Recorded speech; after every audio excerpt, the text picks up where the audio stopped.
మృంగిడివాడు విభుండని ఆ శ్లోకానికి తాత్పర్యం తెలుసుకుందామండి.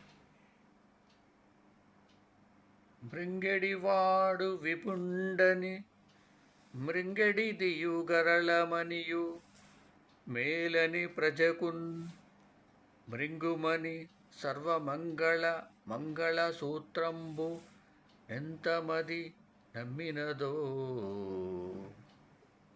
తాత్పర్యం: మృంగవలసినది హలాహలమని తెలిసి మృంగదలుచుకున్నవాడు తన పతిదేవుడే అని తెలిసి కూడా దానివలన లోకాలకు మేలు కలుగుతుందనే సదుద్దేశంతో సర్వమంగళ అయిన పార్వతీదేవి మృంగుమని అనుమతించినది. మరి ఆ తల్లి తన మాంగళ్య బలాన్ని ఎంతగా నమ్మినదో కదా.